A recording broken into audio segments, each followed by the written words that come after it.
Доброго времени суток, мои дорогие подписчики и гости моего канала. С вами канал Энергия Таро, а это значит, что сегодня нас с вами ждет очередной расклад. Перед тем, как мы начнем, я хотела бы рассказать вам о нашем втором закрытом канале на Бусти. Слева сейчас появится QR-код, по которому вы можете перейти и за подписку всего в 299 рублей в месяц смотреть шок-контент и те расклады, которых нет и не будет здесь на YouTube-канале, потому что YouTube их может заблокировать, друзья. Именно для этого существует второй закрытый канал на Бусти. И я благодарю всех тех подписчиков, которые с нами на Бусти уже с прошлого года. Друзья, вы помогаете нам становиться лучше. Ваши имена и ники сейчас появятся на ваших экранах. Спасибо вам, что вы есть у нас. Для тех, кому неудобен Бусти, кто не хочет там регистрироваться, есть закрытый телеграм-канал, где все те же самые видео, что и на Бусти. И подписка стоит также 299 рублей в месяц. Для того, чтобы зарегистрироваться на закрытом телеграм-канале, пожалуйста, пишите мне в личку. Моя личка указана в комментариях под любым видео на канале Энергия Таро, друзья. Также для того, чтобы прийти ко мне на личную консультацию, на расклад, для того, чтобы заказать у меня обряд или обрядовую свечу, пишите мне в личку. И если вы хотите обучаться картам Таро у меня, неважно, какое Таро вы выберете или оракул, я обучаю всем картам Таро, у меня есть индивидуальное обучение, есть уже готовые курсы. Пожалуйста, также приходите и пишите ко мне в личку. Напоминаю также о том, что можно поставить лайк этому видео после 30 секунды, если оно действительно вам понравилось. Жмите на колокольчик, чтобы всегда быть в курсе событий на канале Энергия Таро. А сегодня с нами карты Deviant Moon, Безумная луна Патрика Валенса. Здравствуйте, карты, и поговорим мы с вами сегодня о Владимире Зеленском. Шоумен, комик, а ныне украинский государственный и политический деятель. Наверное, Владимир, выступая в КВН, даже и представить себе не мог, что более широкую известность он приобретет не благодаря своему искрометному юмору, а благодаря жестокой войне с Российской Федерацией. Или все-таки мог и знал заранее. Сегодня мы поговорим о том, кто такой Владимир Зеленский, почему именно его избрали президентом Украины, как его супруга Елена Зеленская оказалась втянута в скандал с продажей детей на Запад и как вербуют государственных деятелей. Итак, первый вопрос. До какого-то определенного момента мы могли видеть на экранах телевизора совершенно другого Зеленского, веселого, открытого, юморного. Давайте узнаем, насколько сильно он поменялся, насколько сильно изменилась его основная суть человеческая. Итак, характеристика личности Владимира Зеленского до вступления на должность президента Украины и после вступления на должность. И там манипулируемый человек. Очень интересно. Девятка Пентаклей. Девятка Пентаклей – персонаж, который не имеет рук. Обратите внимание, то, на что мы сразу обращаем внимание, то, что сразу бросается в глаза, у человека нет рук. Человек манипулируем кем-то. Да, у него есть красивая одежда. Да, у него есть деньги, которые, кстати говоря, витают в воздухе. Эти деньги ему не принадлежат. Он лишь может покупать себе какую-то красивую мелочь, какие-то безделушки. Он может как-то тратить эти деньги на удовольствие, но тем не менее это не его деньги. Вполне возможно, это деньги семьи, деньги его рода, это деньги, которые ему дают за определенную стратегию поведения на экране, скажем так. А девятка вообще это стагнация. Мы всегда стоим на месте, мы не движемся вперед. Наша душа стоит на месте и не развивается. А человек под девяткой Пентаклей, манипулируем кем-то, это раз, манипулируем деньгами, это два. Ему нравятся деньги, ему нравится слава, ему нравится, что на него все смотрят. Это самое главное для него и его основная суть. Карта Звезда – это старший аркан все-таки, да, мы прошли какие-то свои кармические задачи, мы сейчас на пути становления. Карта Звезда говорит о творческой личности, о том, что он выражает себя сейчас так, как бы он хотел себя выражать. Обратите внимание, что у карты Звезды нет черепушки. Вполне возможно, что это управление сознанием человека. Насколько сильно он поменялся, обратите внимание, да? Был младший аркан, девятка Пентаклей, управляемый кем-то, деньги были не его. Тем не менее, сейчас по карте Звезда он тоже манипулируем кем-то, он тоже кому-то отдает свои ресурсы. Для кого-то и куда-то и кому-то он их сливает, эти ресурсы. Но тем не менее, обратите внимание, что старший аркан, и он уже держит у себя в руках вот этот кувшин с водой. То есть он уже является полноправным участником всего этого спектакля. В главной роли причем, да.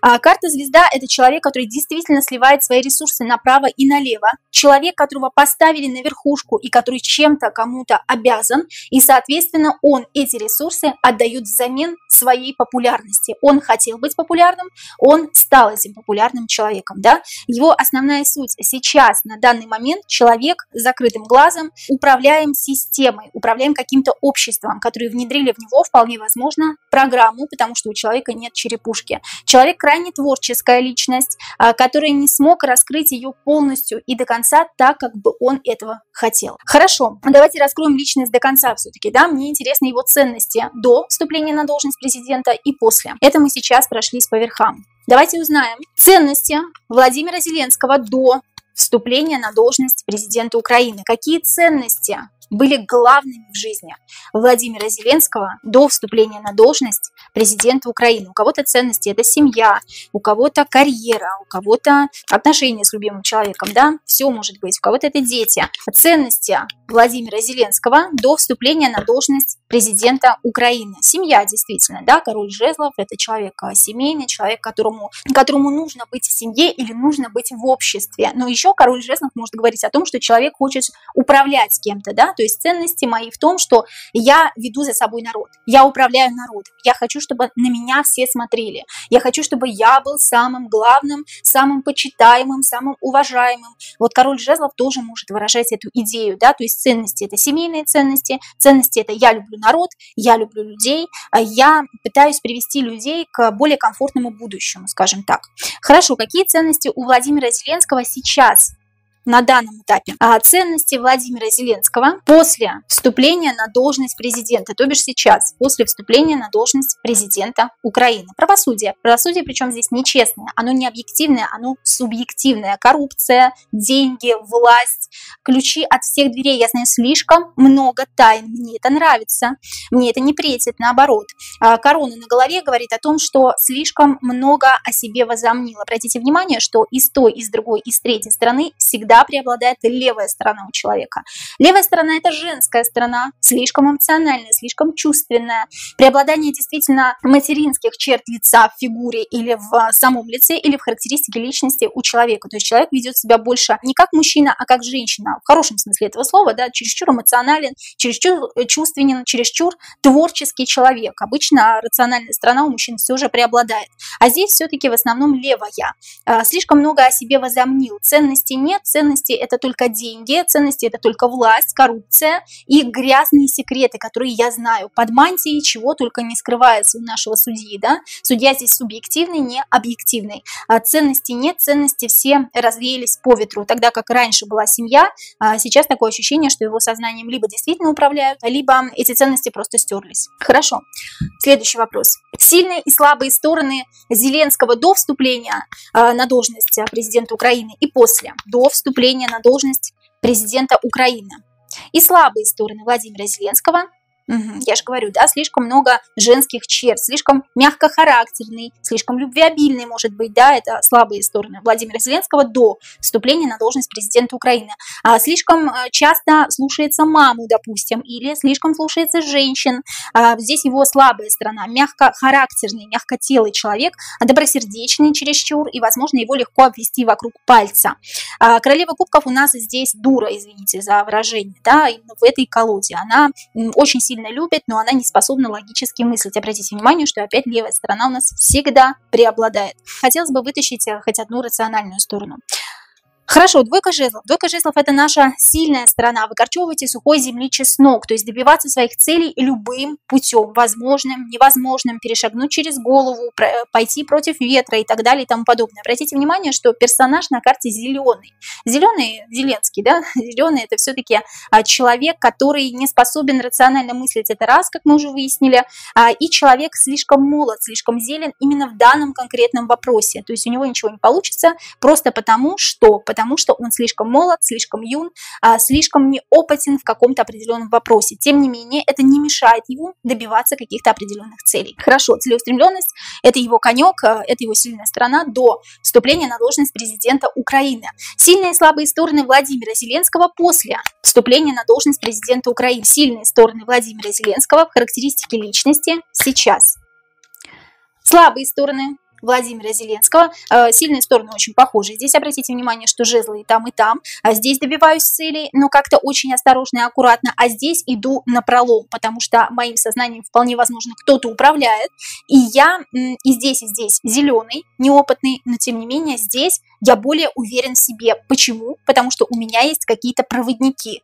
Это сильная сторона. Слабая сторона Владимира Зеленского после вступления на должность президента Украины. И быстренько посмотрим его страхи, друзья. После вступления на должность президента Украины. И здесь кубки, да, вот как интересно, обратите внимание, что здесь все-таки рациональной стороной повернута, она преобладает здесь в сильных сторонах, а в слабых сторонах все-таки туз кубков – это излишняя привязанность все-таки к женщинам, да, вот почему-то женщина здесь либо мама управляет его сознанием, либо женщина, которая рядом с ним, я имею в виду Елена Зеленская. Туз кубков чересчур эмоционален, эмоции так и плещутся через край, может заплакать на людях, может сказать что-то не подумав и ляпнуть, да, понимаете, это вышло не на сильную сторону, это вышло на слабую сторону. Я не такой, как вы, возможно, какая-то кровь не та, да, другая национальность, возможно, он понимает то, что он совершает какие-то неблагие намерения, неблагие поступки сейчас, да, и это его очень сильно иссушает изнутри его организм, да, его подсознание. Рыцарь жезлов – это я стремлюсь сделать что-то, что мне хочется,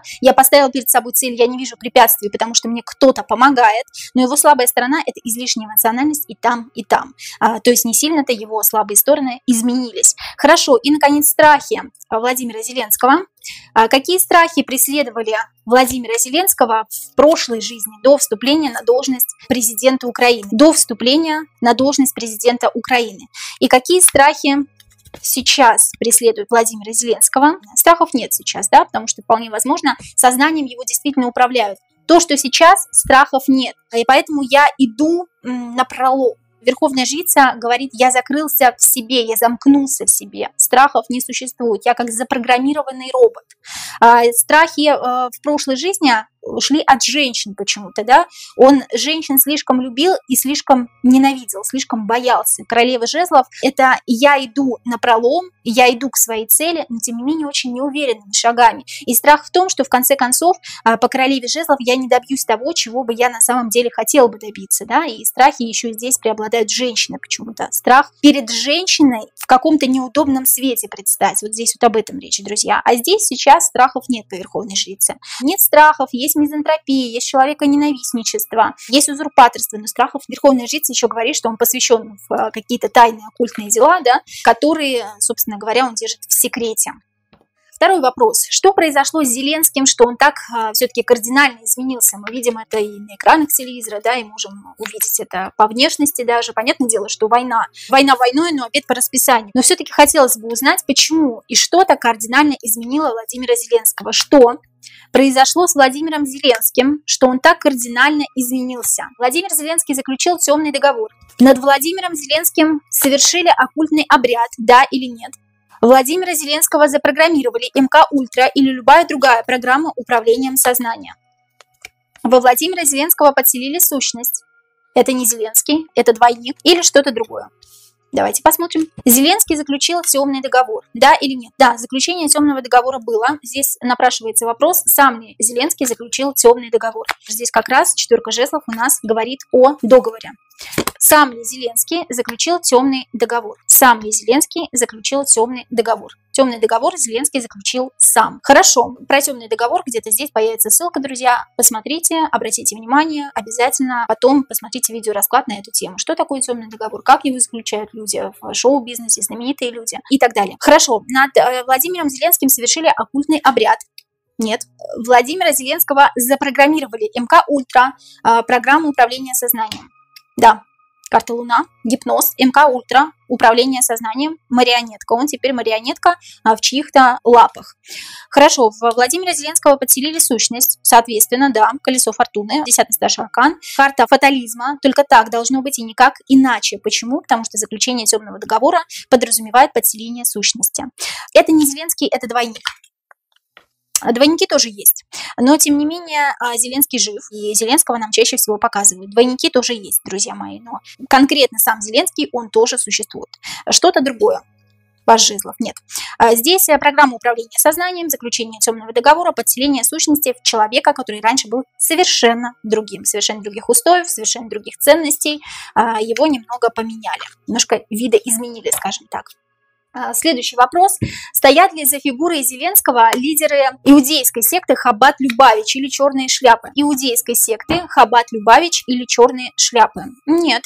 Стоит ли кто-то другой за фигурой Владимира Зеленского, или это вообще самостоятельная фигура, во что я не смогу поверить никогда в жизни. Стоит ли за фигурой Владимира Зеленского кто-то другой, или он является самостоятельной фигурой? Конечно, кто-то стоит, да, тут еще о подселении говорят, да, о том, что в него подселилась какая-то сущность, и из него управляет, соответственно, да, старший аркан нам говорит об этом, друзья.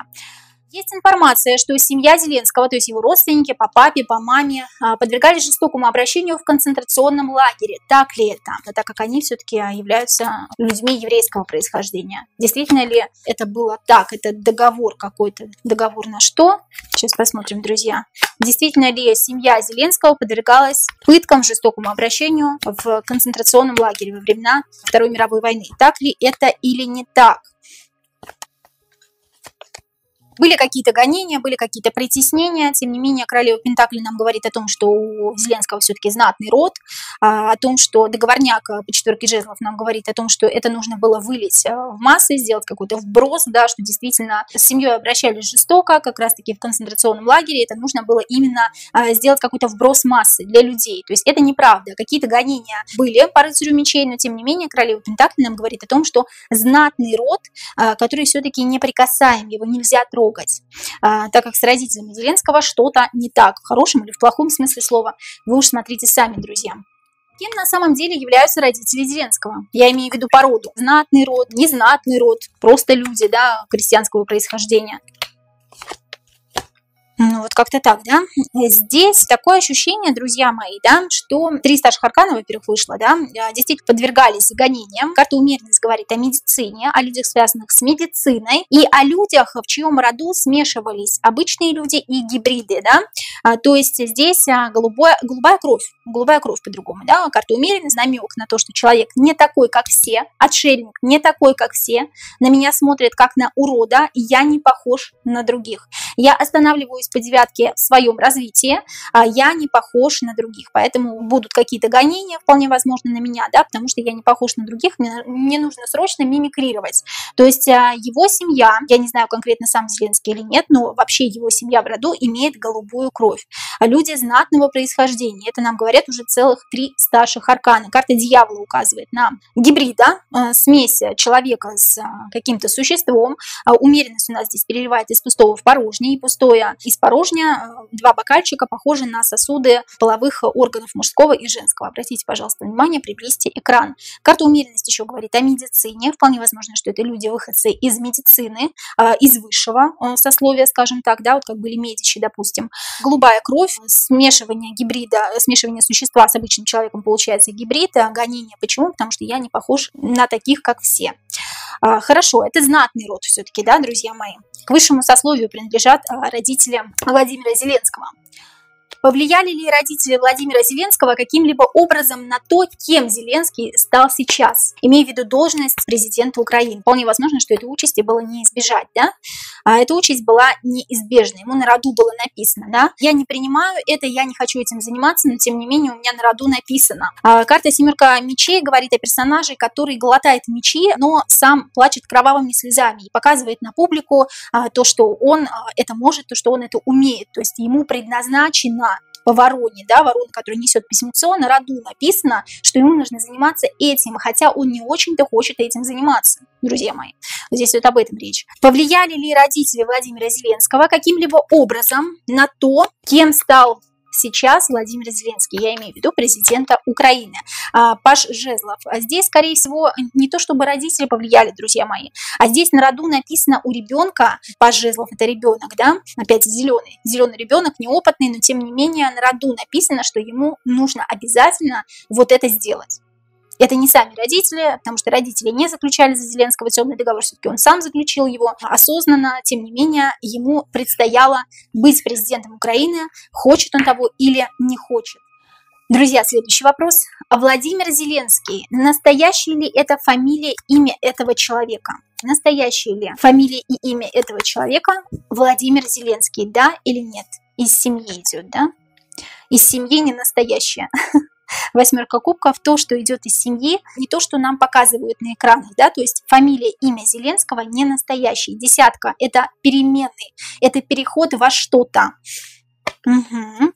Карта сила, да, поменяли фамилию и имя этого человека, то есть внедрили совершенно другую фамилию и имя. Карта сила еще говорит о том, что я стыжусь того, кем я на самом деле являюсь. Кто-то из семьи Владимира Зеленского когда-то постыдился того, под какой фамилией он находится на самом деле, и поэтому давным-давно фамилия сменилась. Вполне возможно, что имя Владимир – это его имя, мы сейчас узнаем об этом, но фамилия, само родство, сам род, он ходил под другой фамилией, не под той, под которой сейчас ходит Зеленский. Тогда случайно ли Владимира Зеленского зовут Владимир, и Путина тоже зовут Владимир? Случайно ли или как-то специально так сделали, да? Ну, то есть, что вот Владимир с Владимиром. И для чего, если да? Если случайно, то ну хорошо. Если нет, то мы раскроем. Это случайно? Нет. Две карты старшего аркана не случайно должны были столкнуться два человека с похожим именем. Для чего? Для чего? Поменять историю. Почему-то, да, здесь мне говорят. Хорошо. Случайно ли Владимира Зеленского зовут Владимир, и Владимира Путина тоже зовут Владимир? Случайно? Нет, конечно. Три старших аркана и туз пентаклей говорит о том, что два человека с одинаковым именем должны были столкнуться из разных стран. Почему? Да? Не могу понять, друзья мои. Для того, чтобы изменить систему, для того, чтобы изменить мир. Именно два одинаковых имени. Один должен был другому отдать что-то. Один другому должен отдать все. И это написано давно. Один другому должен отдать все. Один другому должен подчиниться. Изменить систему, полностью изменить мир. То есть Владимира Зеленского не случайно зовут Владимир, и Владимира Путина не случайно зовут Владимир. Интересные вот такие вот детали. Хотела просто задать этот вопрос. Какие цели должна выполнить фигура Зеленского на политической арене? Какие цели? Подчиниться. Какие цели должна выполнить фигура Владимира Зеленского на политической арене? Подчиниться, сложить мечи, быть одураченным, проиграть, в конце концов. Не отразить нападение должным образом. Какие цели должна выполнить фигура Владимира Зеленского на политической арене? Не противостоять врагу. Не суметь противостоять должным образом врагу и остаться в рыцарях Пентаклей, в подчинении, за это получить какую-то хорошую сумму, то есть какие-то хорошие деньги, друзья. За деньги, за Пентакли подчиниться системе. Был такой сериал «Слуга народа», где Зеленский играл президента Украины. Готовили ли его тем самым на роль президента? И что должен был транслировать этот сериал вообще? Готовили ли тем самым Владимира Зеленского на должность президента Украины? Готовили ли тем самым Владимира Зеленского на должность президента Украины с помощью этого сериала? Карты говорят, что были не уверены они еще до конца, то, что Владимир Зеленский подходит на роль этого человека. Этот сериал был создан для того, чтобы транслировать в массы определенного человека, его образ Владимира Зеленского, и чтобы понять, действительно ли народ его примет и воспримет как президента Украины, должен был выйти этот сериал. Потому что на момент выхода этого сериала глобалисты еще не были до конца уверены, что именно он подходит на роль президента Украины, друзья мои. Да. Здесь нужно было понять, подходит человек, не подходит. Здесь только один старший аркан, и то он очень не уверен. Это какая-то тайна, но это тайна для них, для глобалистов. Да, мы попробуем, но мы не уверены, то, что он подходит. Вернемся к фамилии Зеленского. Зеленый. При смешивании двух цветов флага Украины, синего и желтого, получается зеленый. Случайно ли фамилию этому человеку дали именно такую, или поставили человека с этой фамилией? Мы понимаем то, что фамилия, имя Зеленского все-таки не совсем его родные, да, то есть Зеленский — это фамилия не его рода. Кто-то в роду поменял, видоизменил фамилию Зеленский. Так вот, для чего поставили человека на должность президента Украины с фамилией Зеленский? Случайно ли это вышло? Или это было специально сделано? И для чего? Кубки, эмоции, неготовность справиться со своими эмоциями. Карта человека, который заранее проиграл борьбу. Карта человека, который заранее проиграл войну. Зеленый. Человек без опыта. Случайно ли человека с фамилией Зеленский поставили на должность президента Украины? Случайно ли человека с фамилией Зеленский поставили на должность президента Украины? У нас вышел дьявол тут, да, в конце. Одни кубки, одни эмоции. Человек, который не готов и не может, не умеет справиться со своими эмоциями. Зеленый, неопытный. Человек, который так или иначе проиграет эту войну или проиграет эту борьбу, называйте как хотите, да. Здесь случайностей не бывает, карта дьявола. А карта дьявола – это аддикция, это привязанность к чему-то. Должна быть к чему-то привязка, связка должна быть какая-то. И поэтому фамилия Зеленский прямо привязана к флагу Украины. Смешивание синего и желтого цвета, получается зеленый, друзья. Человек, который без опыта, который должен проиграть. Следующий вопрос. Правда ли, что флаги тех стран, на которых присутствуют только желтые и синие цвета, обозначают то, что коренное население этих стран будет полностью замещено? Правда ли, что флаги тех стран, на которых присутствуют только желтые и синие цвета, обозначают то, что коренное население этих стран будет полностью замещено? Да. Поменяли, заменили, купили эти страны, называйте как хотите, сделали людей этих стран марионетками, людей, которые подчиняются вышестоящему сословию, вышестоящему обществу.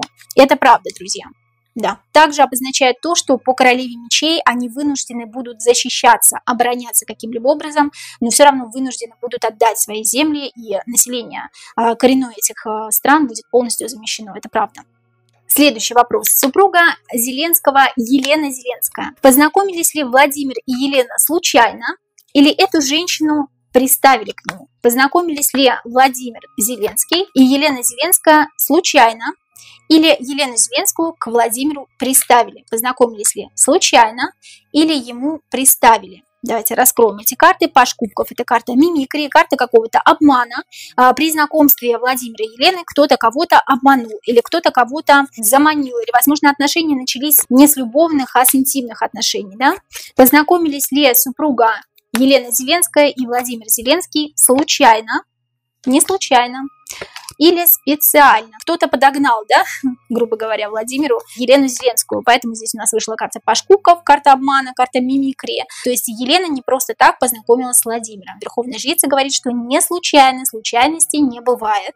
И кто-то знал, что Владимир и Елена должны познакомиться. Для чего Владимира и Елену Зеленских познакомили друг с другом? Для чего Владимира и Елену Зеленских познакомили друг с другом? Для того, чтобы наблюдать за кем-то, да, то бишь для того, чтобы Елена или через Елену наблюдать за Владимиром. Для чего познакомили супругов Елену и Владимира Зеленских? Для того, чтобы наблюдать, уже знали заранее то, что человек будет президентом, да, и для того, чтобы он не сделал каких-то ошибок, скажем так, да, в своей должности президента Украины. Женщина как наблюдатель. Через женщину человека вербуют. Для чего познакомили Владимира и Елену Зеленскую? Для того, чтобы вербовать через женщину. Неправильное правосудие. Неправильное субъективное правосудие – это неправильное замужество, неправильная женитьба, вернее, да, для того, чтобы наблюдать, для того, чтобы знать все секреты Владимира Зеленского через супругу. Точно так же происходит сейчас с Трампом, да, через Меланию Трамп, которую как раз-таки представили к Дональду Трампу Хабат Любавич. Через Меланию Трамп они как раз-таки управляют Дональдом Трампом. Отношения сейчас между супругами Зеленскими. Отношения между супругами Владимиром и Еленой Зеленской. Какие отношения? Шаг вправо, шаг влево, расстрел. Опять здесь, да, эти две карты выходят. Я за тобой слежу. Я знаю все твои секреты, поэтому через меня или без меня, вернее, только через меня ты можешь решать какие-то свои определенные вопросы, без меня ты их решать не можешь. Я бдю, я чекаю любой твой шаг. У нас все-таки здесь везде выходят мечи, да, обратите внимание. Отношения Елены Зеленской и Владимира Зеленского еле-еле, тихим сапом пытаются ужиться друг с другом. Отношения здесь не самые безоблачные, хочу сказать. Тем более Зеленский сейчас совсем другой. Отношения сейчас между супругами Владимиром Зеленским и Еленой Зеленской. Кто-то за кем-то следит, я же говорю, да, следит за мужчиной, следит за президентом, у которого сейчас помутненное сознание. Карта шестерки жезлов говорит о помутненном сознании, синдроме Бога, человеке, манипулируемом кем-то, о нарциссическом расстройстве личности, в конце концов. Кто-то кого-то боится в семье. А скорее всего, мужчина боится женщину, как бы это странно не звучало. Отношения сейчас, последнюю карту вытянем, друзья мои.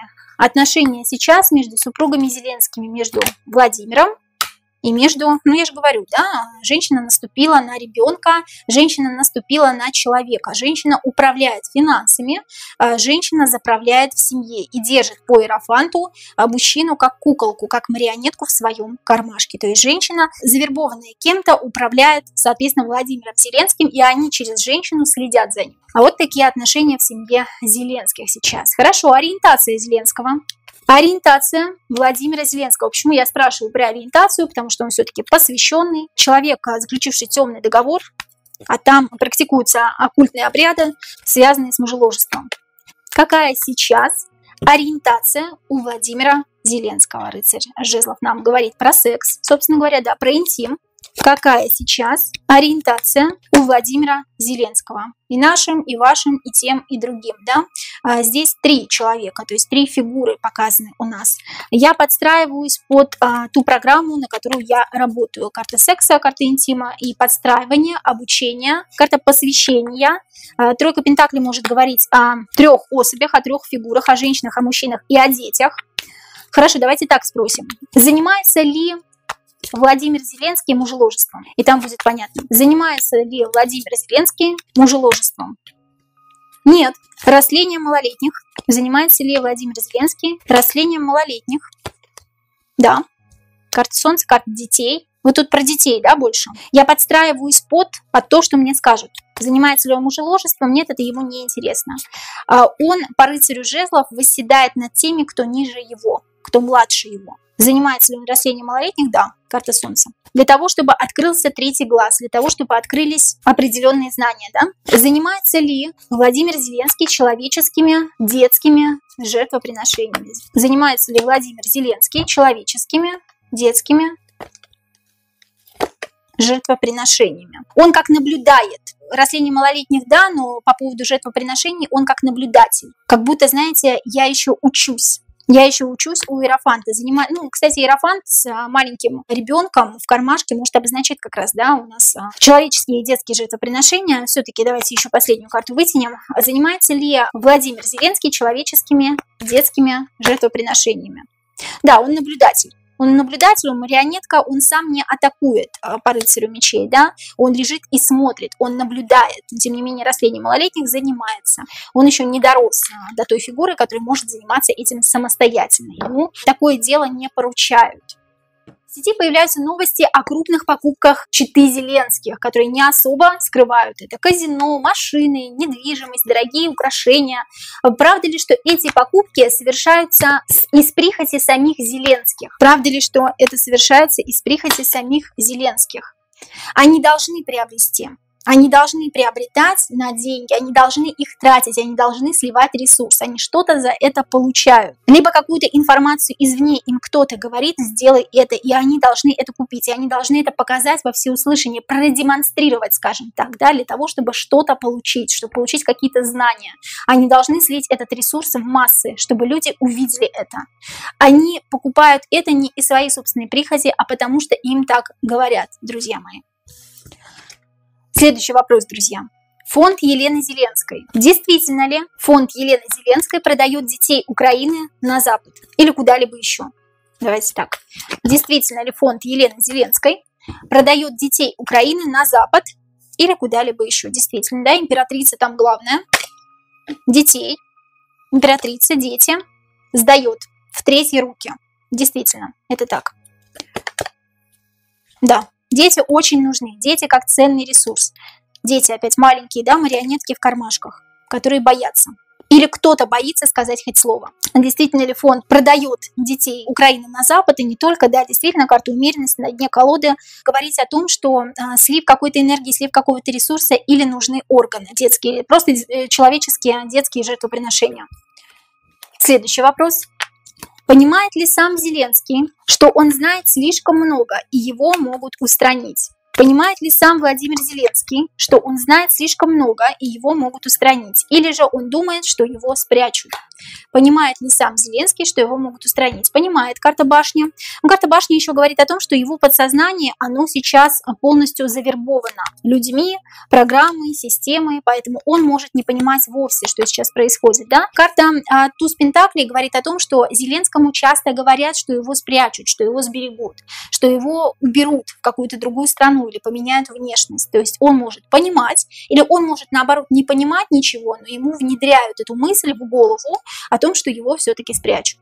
Так вот, тогда такой вопрос. Будущее Зеленского. Покажите мне, пожалуйста, карты будущего Владимира Зеленского. Давайте год возьмем. Сегодня у нас август на дворе 2024 года. Давайте возьмем целый год. Август 2025. Будущее Зеленского Владимира до августа 2025. Такое ощущение, что его действительно заберут куда-то, спрячут, да? Обманут, перехитрят народ. Народ в это поверит, конечно же, да? Есть такое ощущение будет, что его устранят в ближайшее время. Силой устранят, то есть убьют, да? Или заменят его просто двойником. Потому что сила может еще говорить о том, что заменить Зеленского двойником, настоящего устранить. Будущее Владимира Зеленского в течение года. Человек, которого могут устранить, но которого спрячут, потому что у него голубая кровь. Будущее Владимира Зеленского в течение года. Уедет, спрячут, уберут его из страны. Либо уедет из страны, просто уедет и будет в информационном поле появляться то, что он уедет из страны. Либо его действительно устранят. Будет ли вообще живой Владимир Зеленский в течение года? Будет ли в течение года в информационном поле живой Владимир Зеленский? Ощущение того, что человека действительно убьют, друзья мои. Но человек будет жив. То есть ощущение такое, что его просто куда-нибудь сбагрят. Его куда-нибудь увезут. Далеко-далеко по карте звезда. Сам человек будет жив, но в информационном поле в течение года его не будет. Или в конце 2025, вернее не в конце, а в конце вот того срока, который я вам называла, до августа 2025 его устранят. Но это только в СМИ такая информация. На самом деле его просто уберут в другое место. Друзья, это были все вопросы про Владимира Зеленского. Задавайте, пожалуйста, свои вопросы в комментариях. Пишите в комментариях, что вы думаете об этом человеке, государственном деятеле, юмористе. Заказывайте личные расклады. У меня, можно сказать, личный расклад, обряд или обрядовую свечу. А также по вопросам обучения вы можете обратиться ко мне в личку. Моя личка указана в комментариях под любым видео. Друзья, я вас очень люблю и до новых встреч.